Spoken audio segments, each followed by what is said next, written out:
ভাৰতীয় জনতা পাৰ্টিৰ ৰাজ্যিক সভাপতিৰ দায়িত্ব লাভ কৰাৰ পিছত প্ৰথমবাৰ মই উজনি অসমৰ হৃদপিণ্ড ডিব্ৰুগড়লৈ আহিছোঁ আৰু ডিব্ৰুগড়ত আমাৰ দলৰ শতসহস্ৰ কাৰ্যকৰ্তাৰ যে আত্মিক স্বাগতম তাত মই অভিভূত হৈছোঁ। আজি আমাৰ দলৰ ফালৰ পৰা আমাৰ দেশৰ সংবিধানৰ গৌৰৱ অভিযান বা গৌৰৱ দিৱস হিচাপে জিলা সমিতিৰ উদ্যোগত এক সুন্দৰ কাৰ্যসূচী আয়োজন হৈছে। আমাৰ দেশৰ যি সংবিধান, আমাৰ দেশৰ যি সাংবিধানিক যি আমাৰ মৰ্যাদা বা দিশসমূহ আছে, এই গোটেইখিনি কথাই আমাক সদায় গৌৰৱান্বিত কৰে। বাবা চাহেব ভীমৰাও আম্বেদকাৰ ডাঙৰীয়াৰ সভাপতিত্বত সংবিধান সভাই এখন সুন্দৰ যি সংবিধান আমাৰ দেশখনক বা গণতন্ত্ৰৰ জননী ভাৰতবৰ্ষক উপহাৰ দি গ'ল, সেয়া সমগ্ৰ মানৱৰ কল্যাণৰ হেতু আৰু ভাৰতবৰ্ষৰ জনতাৰ কল্যাণৰ হেতু সমৰ্পিত।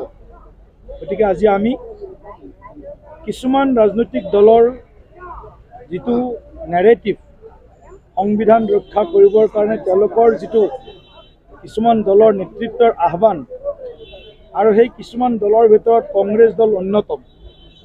কংগ্ৰেছ দলে দেশৰ সংবিধানক ভুলুণ্ঠিত কৰিছে। কংগ্ৰেছ দলে দেশৰ সংবিধানৰ এটা ধাৰাৰ পিছত আনটো ধাৰাক ভৰিৰে মোহাৰিছে। কংগ্ৰেছ দলে গণতন্ত্ৰক হত্যা কৰিছে। কংগ্ৰেছ দলে 1975 চনৰ 25 জুনৰ নিশা ভাৰতবৰ্ষত গণতন্ত্ৰক হত্যা কৰি জৰুৰীকালীন অৱস্থাৰ ঘোষণা কৰিছে। 112তকৈ অধিক বাৰ সংবিধানৰ 356 ধাৰা কংগ্ৰেছ দলে বা তেওঁলোকৰ মিত্ৰ দলসমূহে প্ৰয়োগ কৰি নিৰ্বাচিত চৰকাৰক বৰখাস্ত কৰিছে।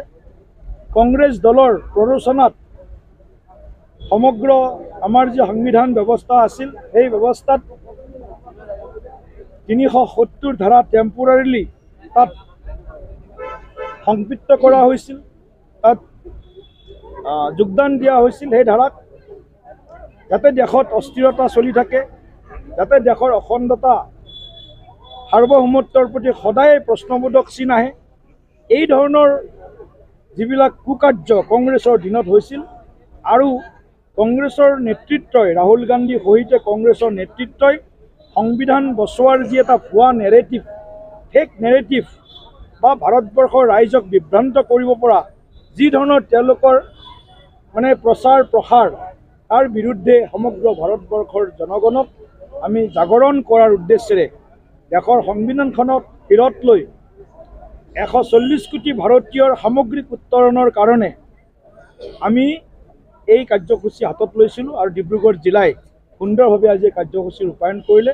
আৰু এই ডিব্ৰুগড় জিলাৰ সভাপতি দুলাল বৰা প্ৰমুখ্যে দলৰ বিধায়কসকল, দলৰ আমাৰ শ্ৰেষ্ঠ কাৰ্যকৰ্তাসকল, আমাৰ দলৰ মৰ্চা, আমাৰ বিভাগ, কোষ, লগতে আমাৰ মিত্ৰ গোষ্ঠীৰো আমাৰ যি কাৰ্যকৰ্তাসকলে আমাক আজি স্বাগতম জনালে, তেওঁলোককো মই আন্তৰিকতাৰে ধন্যবাদ জ্ঞাপন কৰিছোঁ।